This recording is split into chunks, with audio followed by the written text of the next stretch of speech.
Translation. Mahārāja Parīkṣit, well equipped with arrows and bow, and seated on a gold-embossed chariot, spoke to him, the śūdra, with a deep voice sounding like thunder. Purport by Srila Purport.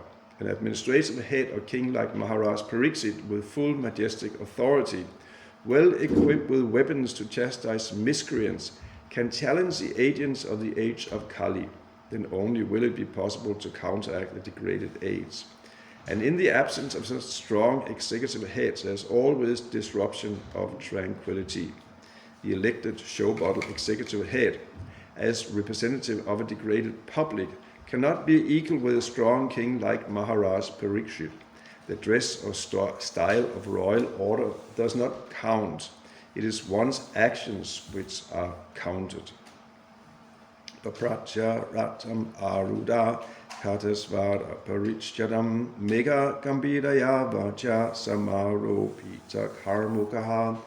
Mahārāja Parīkṣit, well equipped with arrows and bow and seated on a gold-embossed chariot, spoke to him, the śūdra, with a deep voice sounding like thunder. So what does it mean? Exonerate of an official body in chastise, absolve someone from blame of fault or wrongdoing.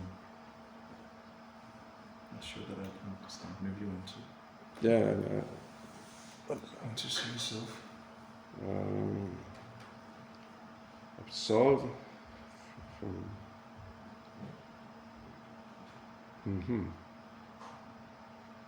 Means kind of excuse someone,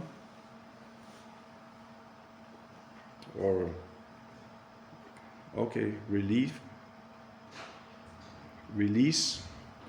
something like that.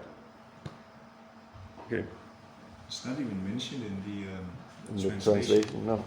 So, yeah, good question. Omagyantimandasya Ganandana Salakya Chaksun Militam Yena Tasmai Sri Gurave Namaha Vikam Karuchi Vachalam Hangum Lamgaiti Grim Yat Kripa Tadahang Vande Sri Gurum Dina Tarinam Namong Vishnu Padaya Krishna Prestaya Bhutale Srimata Bhaktivedanta Swami Namaste Saraswati Devam Gaudavani Prachayani Abhishesha Shunyavadi Pastyachadi Satayane Banja Kalpa Tarubhyas Tya Kripa Sandubhya Eva Tya Patinam Pavanebhyo Vaisnavebhyo Namo Maha Jai Shri Krishna Chaitanya Prabhu Nityananda Sri Advaita Gadadhara Srivasati Gaura Bhakta-vrinda Hare Krishna Krishna Krishna Hare Hare Hare Ram Ram Hare Hare. So, what to speak on? Again, we have another verse here with an example of a perfect king like Mahārāja Parīkṣit. And again we see, what a stark difference and what, so far away it is from, what we have now and what an ideal king actually is. We're in the middle of Kali Yuga, where all the leaders, practically without exception, are not really qualified to become leaders. And also, but more is, it's very hard to see how we're going to get qualified leaders again. It's not something that can be, is easily established. Being a qualified leader means one has to have, of course, all the good qualities of a qualified leader, of a qualified king. And if one is not trained and falls into a tradition of kings like that, it's not going to happen. That there will be some strong, that one will be a strong, powerful, qualified king. So that's just this is just our situation. Kali Yuga is characterized by the lack of really qualified leaders, and the rest of us, us who are helpless innocence.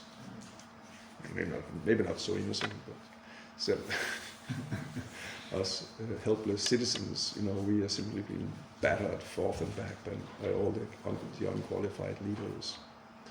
So that's the situation. Still, it's of course important to study the qualities of these great kings, understand what it means to be a qualified king, and I don't know, not develop them or anything, but yeah, it is important to understand their qualities, because it's really a matter of qualities for kings. Main qualification is protection, poshanam, and it's not that you don't get a strong king just by someone who has big muscles and who knows how to wield a sword or shoot with guns and pistols, or is expert in martial arts. That does not give you a qualified king. That's generally śūdras. You can have a śūdra can also be trained to practice martial arts. Still, he will be a śūdra if he does not have the mood of actually wanting to protect. Most soldiers, they're not kshatriyas. They're śūdras, even though they have learned some fighting art. They're still śūdras. And regarding the qualities of a king, of course, Bhagavad Gita gives the qualities of a kshatriya. I thought I'll just mention them. In the 18th chapter, Krishna, he gives the qualities of the four varnas: Brahmana, Kshatriya, Vaishya, and Shudra. And it's all based on quality, and at least for Brahmanas and Kshatriyas, that is quality and character. When you come to Vaishya and Shudra, their occupation is actually more based on activity. Do you see the difference? Vaishyas, for example, they are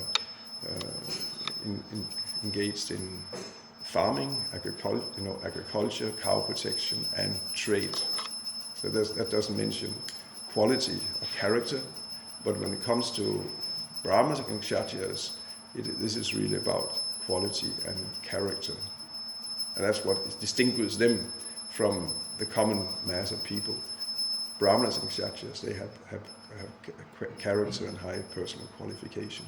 So here, about the Kshatriyas, here is said, Sauryam tejo tritiya daksham yude chapya pelayanam. Dhanam isvarabhavascha kshatyam kama svabhavayam. That heroism, power, determination, resourcefulness, courage in battle, generosity, and leadership are the natural qualities of work for the kshatriyas. So, so we see that, kshatriyas are meant to be very heroic. They're not afraid. And even if they're afraid, they are still not afraid. I don't understand the point. Courage is, they can also, one form of courage is that, okay, you're afraid, but you just throw yourself into the battle anyway, without any hesitation. Because that's actually courage.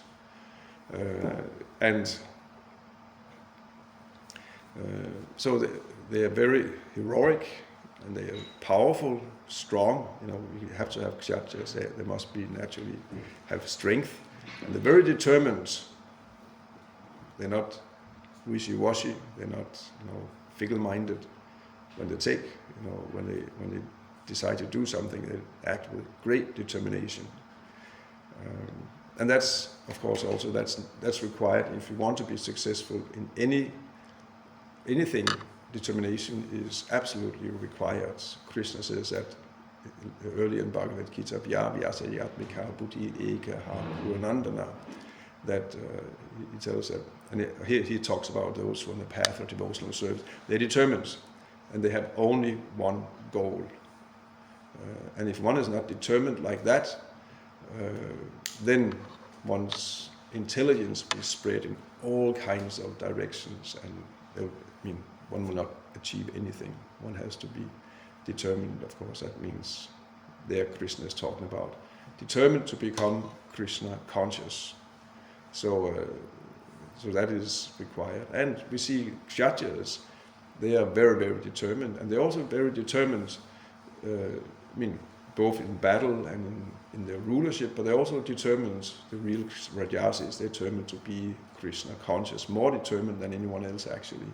We saw that in a previous chapter, 2 chapters ago, how determined the Pandavas were to become Krishna conscious. They were so determined that they could walk until they dropped dead. That's how determined the kshatriyas they are. When they take a vow, they'll just walk, and keep walking, and they're completely exhausted. They keep walking until they drop dead. Can we do that? You maybe, I cannot. But that's the kshatriyas, they're very, very determined. Then they are resourceful. Resourceful, that basically means they're very creative and inventive. They are, here resourceful means that you are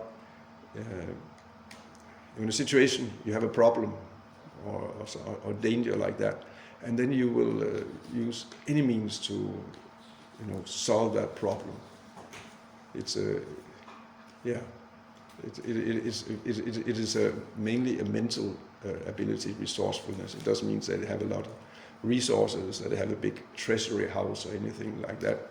That here it talks about that actually, one is very resourceful. Examples. What examples? Which shows I'm not very resourceful, because I would immediately have a very creative example. But it's if for example, if you're a cook in the kitchen, and you come to a kitchen that is and it's not very well equipped, then a not very resourceful cook will say, anyway, I cannot cook here. I don't have the right ingredients, and I don't have the right utensils and like that. It's not possible to cook here. But a resourceful cook will find out anyway how to cook with what is there. You'll make adjustments and try to, you will, okay, we don't have these ingredients, but then we will use those ingredients instead. I don't have a particular, this kind of pot, but then I can make adjustments so others, they can also, I can work like that. Do you understand? You don't stop just because you cannot, solve or perform a certain task in the standard ordinary way. Then you just keep on thinking and inventing and like that, and then you come upon sometimes some very untraditional ways of performing a certain task. So resourceful like that. You can imagine that on a battle you have to be extremely resourceful, because it's then it's like one example from Bhagavatam is Vritrasura. Then he was fighting against Indra, and then one point Indra, he cuts off his one hand. Well, then he starts, Vritrasura, he continues fighting with the other hand. Then Indra cuts off that hand or that arm also. Well, he doesn't stop then. Then he starts. Then he opens his mouth and he starts swallowing up Indra. He keeps on fighting with whatever he has, and like that. Abhimanyu, when he was fighting on the, against 9 warriors like that, he was also like that. He just kept on fighting to the very last moment. So they're very resourceful, kshatriyas. Says again, courageous in battle. They're very, very, very courageous, not cowards. They don't, and that we'll see here. That's one of the qualifications of, or disqualifications of Kali. He's a coward. As soon as he faces a big, powerful kshatriya, then like Mahārāja Parīkṣit, immediately he cows down. Don't kill me. Don't. That's not a kshatriya. Kshatriya is courageous, like anything. Generosity. That's also a quality. They're very generous. They give whatever, if someone comes to a kshatriya and asks for something, then the kshatriya will naturally give if he can.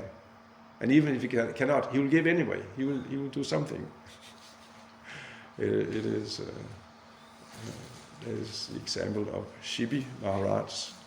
He's given a great king, and he was known for his generosity. And so much so that once demigods, was it Indra and Agni, I don't remember exactly, took the form of a pigeon and a hawk. And then the hawk was chasing the pigeon.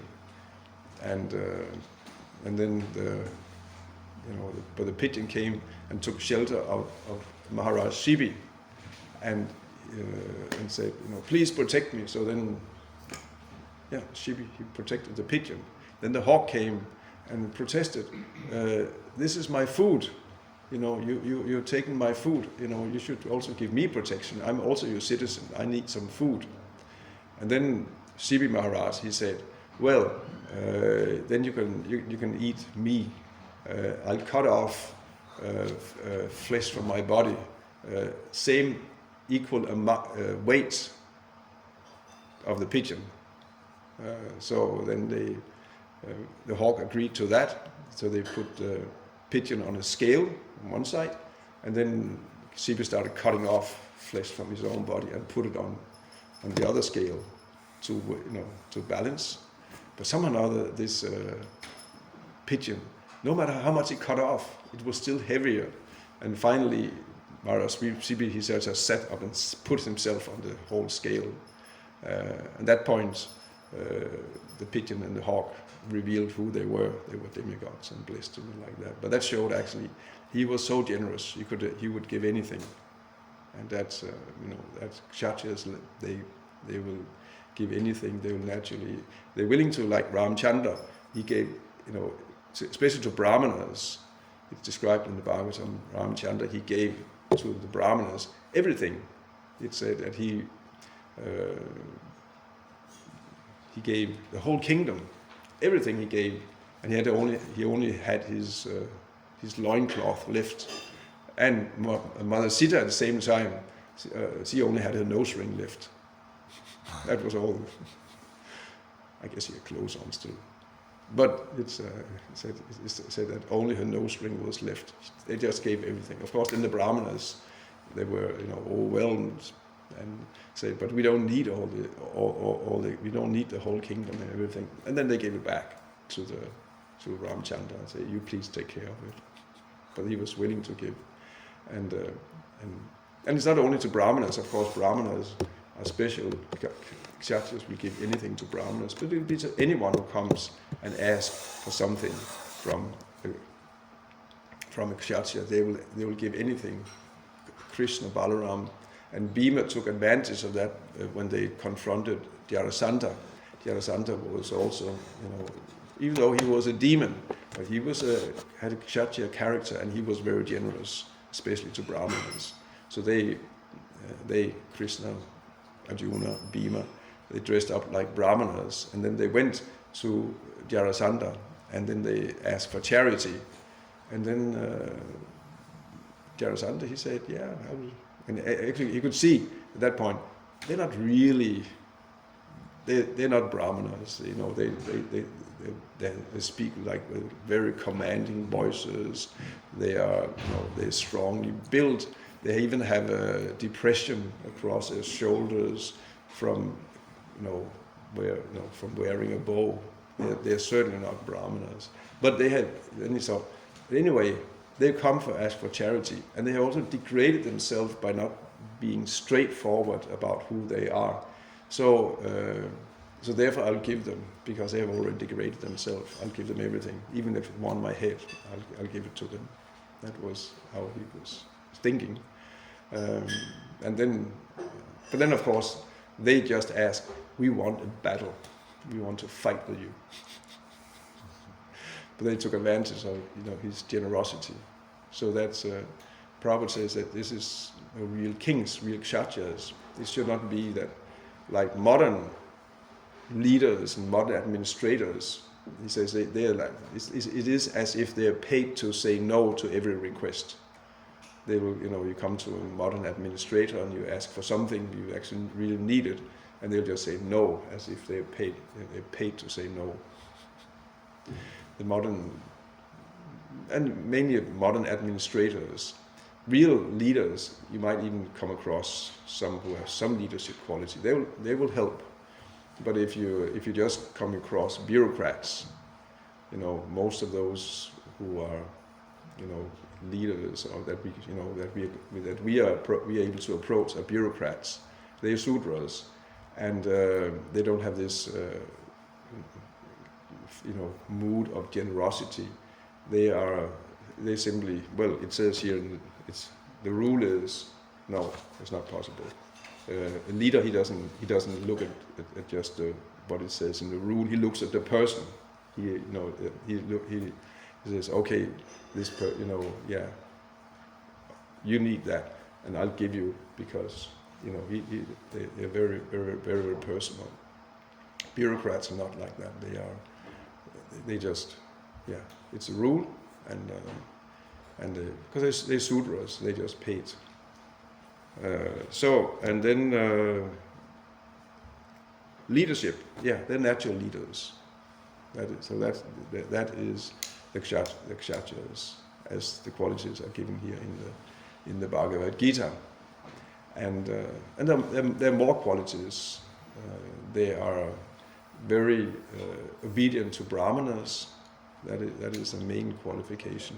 Actually, kshatriyas are always submissive to brahmanas, and they're ruling on behalf of the Supreme Lord. Ultimately, they're ruling on the behalf of the brahmanas, and they are representatives of Krishna.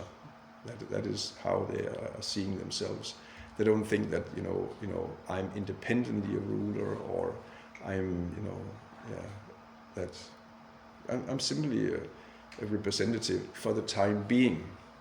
Now, for the time being, I'm simply the Lord's representative, so I have to administrate according to that. It's not my country. All these illusions that this belongs to me.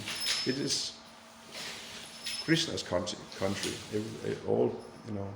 Everything belongs to the Supreme Lord, and just for the time being, the kshatriya things, I happen to be, administrating the Lord's land. So, and then and then as soon as he was meant to withdraw, Krishna's indication is there, then he'll just detach himself. Not like modern politicians who are, have to be, dragged out from their office. They are still, even though they are. Where is it? It's in Thailand, Malaysia. I think the Prime Minister, he's 90 something. Is that? And I mean, a couple of years ago, he was just newly elected, and he was 92 or something like that.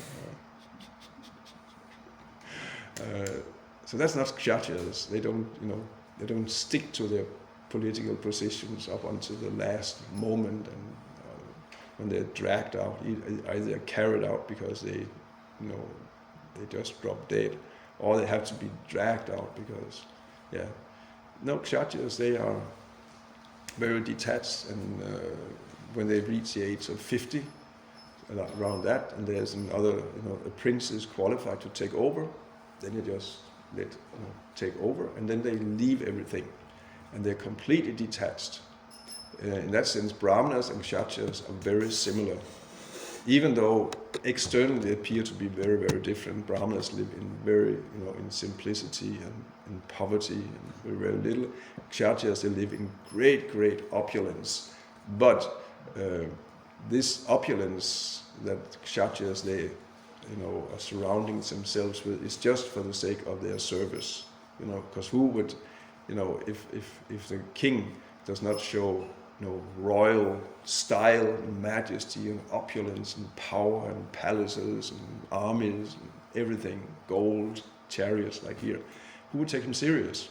We don't want a king, just like a simple man. We want, citizens want an opulent king. So they employ all this opulence when they are in power.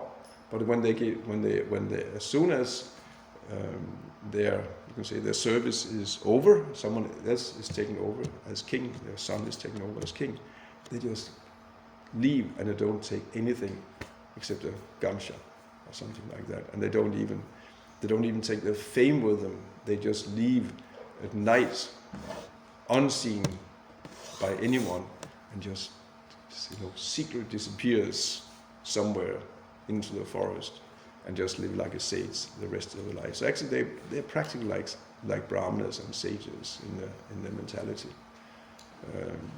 There's a little more ego, they live this strong, and that I want to protect and I can protect. There's ego involved with that. So, but aside from that, they really are, practically qualified like brahmanas. So it's wonderful to talk about the kshatriyas, but then again also we live in Kali Yuga. We're not going to get kshatriyas. So that may be depressing. It would be wonderful to have a qualified king, but they're so far away. Even when Prabhupada was writing here, Prabhupada is writing in the 60s, early 60s, like that. Still there were kings. I think there was a king in Nepal. He was an independent ruler. He was like that. And other places there were also still remnants of king, not completely qualified, but some still kings, and people, as far as I know, they were basically satisfied. But nowadays, where do we find kings in the world? Real kings. I mean, we have a king here in Denmark, but that's just it's actually a queen. But this is just for show. There's no power. They don't have any. They have no power. It's just they are kings and queens for decoration, basically. So where are the kings nowadays? And even a couple of places where they have kings, they're not qualified because they don't have brahmanas, and they are, So it is Kali Yuga, and in Kali Yuga we can, Well, I mean, it is said that, and it will be said in the next purport, that the Supreme Lord, he incarnates whenever there are disruption of the peaceful rule on this planet. So also Krishna, he will also incarnate in this present situation. But of course we know he is incarnated as his holy name. He is incarnated as the Sankirtan movement, and that's where we'll have to take shelter. We cannot. I mean, if by spreading the Sankirtan movement we will again re-establish a godly king on the earth, I have no opinion on that. I don't expect to see it, at least in my lifetime. What do you expect to see in your lifetime? We don't know. Krishna is amazing. Yeah, Krishna is amazing. He can contradict anything. And that's actually the only way you can establish proper kings. If it has to be established, actually Krishna has to establish it again somehow or another, maybe sending a special soul who can be, or stuff. I don't know, but I don't expect it to be seen in my lifetime. We have to take shelter of Krishna's holy name. We have to take shelter of the association of devotees, and and through that we are taking shelter directly of Krishna. Krishna's devotees are protected, even in situations where there is no protection, but Krishna will protect his devotees. And so Krishna is protecting his devotees, and he's protecting his devotees through other devotees. That is how Krishna, how does Krishna manifest his protection? Like we hear, he manifests in the Vedic society. It is Krishna's protection is manifested through the king. King is not independently powerful. It is Krishna's potency. So when devotees are together, then Krishna will manifest his protection through other devotees. We have to take shelter of other devotees. That's where, that's the only place where there is actually protection, where there's actually strength. In one sense, it's a general principle in the Kali Yuga. Only strength only comes in unity, in organization. Here in Kali Yuga, there are no powerful personalities in Kali Yuga. We might see there some, we have some heads of state who are very, very powerful, and every year they make a list of the 50 most powerful persons on the planet or like that. But they're not powerful on their own. You had in previous ages, Kamsa was powerful on his own. He didn't need anyone else. He was able to fight with demigods on his own and conquer them. He was able to conquer kingdoms on his own. But in Kali Yuga, there are no strong persons like that at all. Strength comes in organization. Somehow or other, when you can organize thousands and sometimes millions of people, and a person who happens to be at the helm, at the head of an organization like that, and is backed up by an organization, well, they're powerful as long as that. But as soon as if they're removed from that position, then they are, immediately they have no power on their own. So that's the action. That also applies to us. We are also weak as individuals and as devotees, but sticking together, then we can have strength. We can be protected, and we can be strong as an organization of devotees. Therefore, Prabhupada, Bhakti and Saraswati, Bhaktivinoda Thakur, they wanted it organized. They wanted organized religion. I don't know if you're from a background where it kind of is when someone says it's very popular, common to say, no, I don't like organized religion. Do you have that? People say like that, they think like that. But that's not our philosophy. We don't want corrupt organized religion. You have a lot of the religious institutions are quite corrupted and compromised and watered down. That's another point. But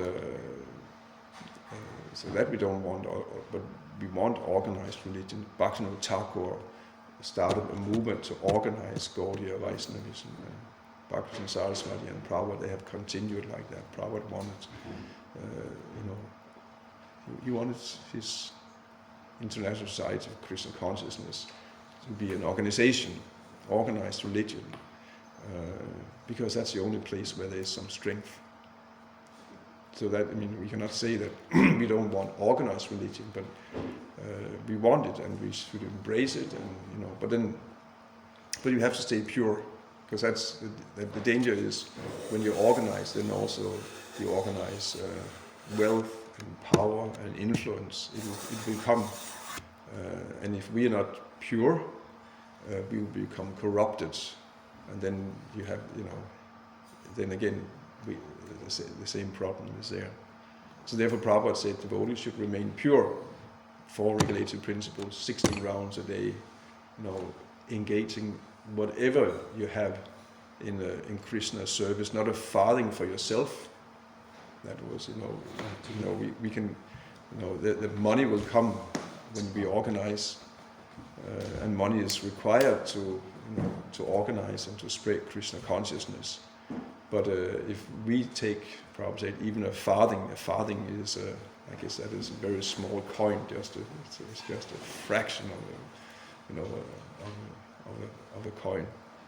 So if you use just even a fraction on our own sense gratification, what to speak of accumulating wealth, that is, then we become corrupted. So we have to, devotees in the Krishna consciousness movement must stay pure. That is where the strength is.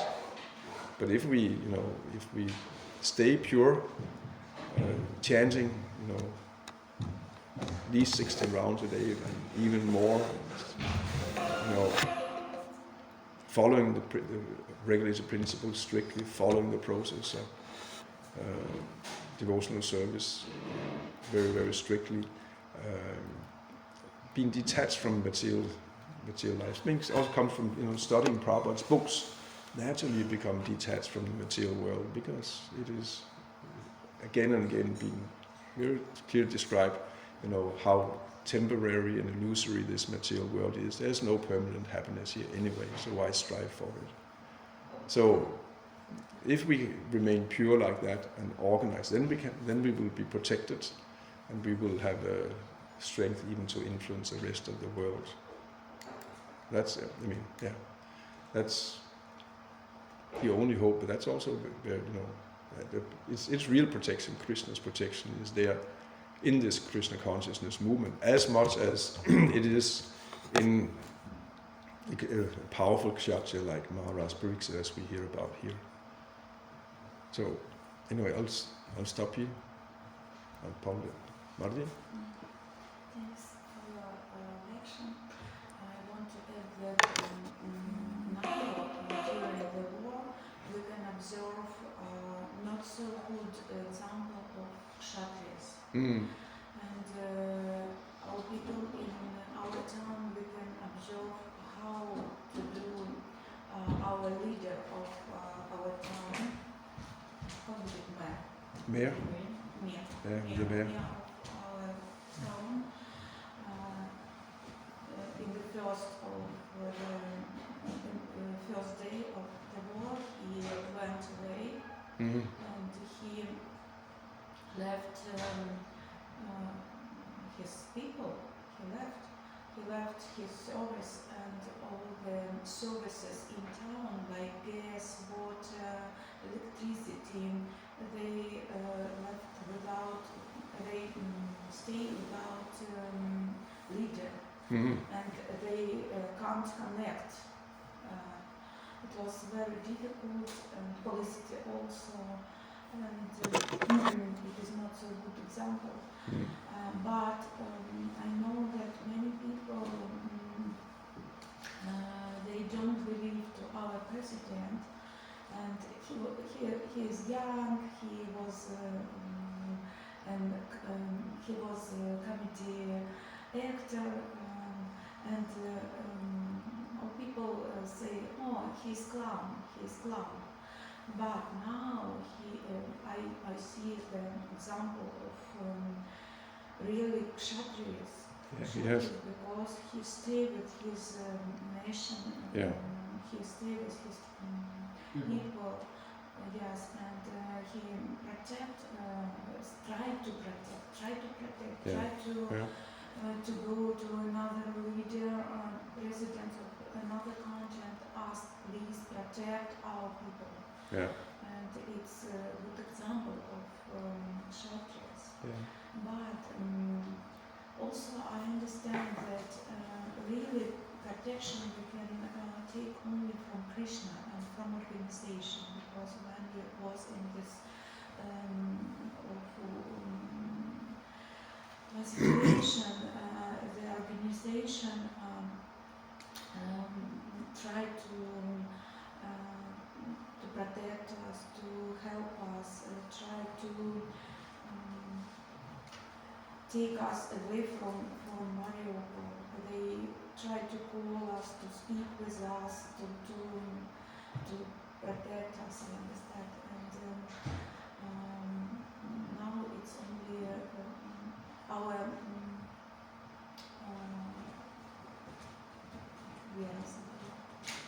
truth,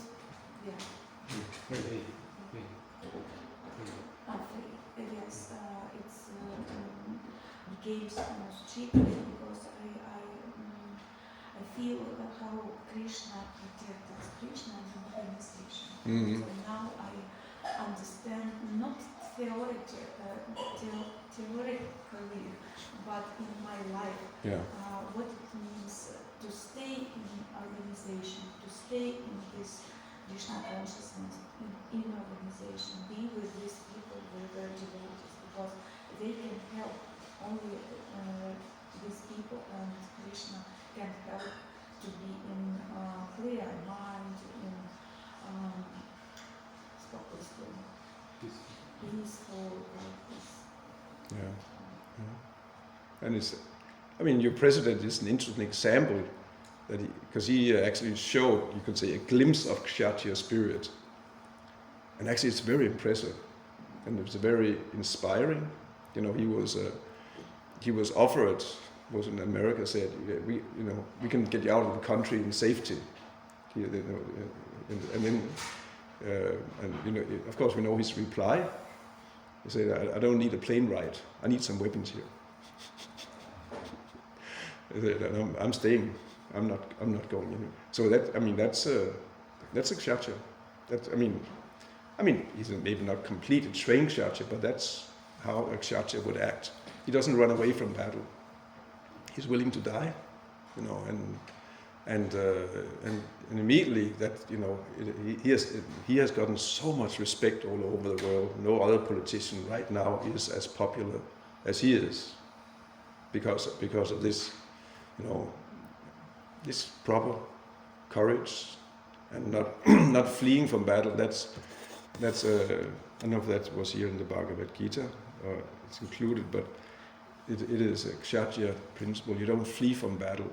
You fight until you die. That's as simple as it is. So in similar way, we will not have any big leaders like that probably, but at least we can learn from that, and we should we should also not run away from battle. Of course, what is our battle? We are battling with Maya. The principle is, of course, fighting is for kshatriyas. Brahmanas are not meant to fight. So devotees are brahmanas, devotees that you are coming out of your country and you are, so-called saving yourself is okay, because you're devotees. You have more important services to do than going and fighting and get killed in battle. But I would say if you were not devotees, then I say go back and fight.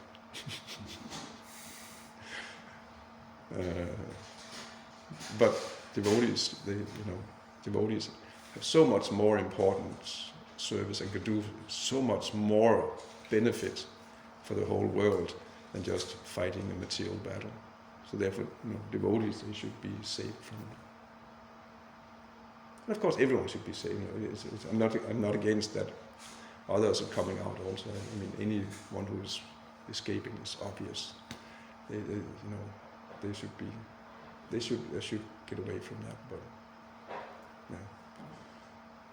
Isn't it also our duty to train up people in our Krishna consciousness movement to be more sadhya like also people who can fight with weapons and you should definitely be ready to fight if it's required to protect devotees, protect Krishna's property, temple, like that. If you see a devotee being attacked, you have to be the kshatriya, and you have to be. You cannot care about yourself. You just become like one example we had. It was one devotee. He was attacked by some boys in the street. Like what were they called? Like gangsters or some gang, and they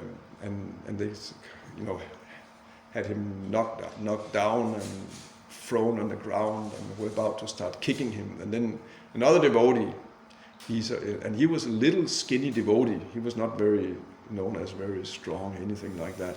But he suddenly become obsessed by, I think, Nishingadev or something like that. He came running around the corner, "Roar, Nishingadev!"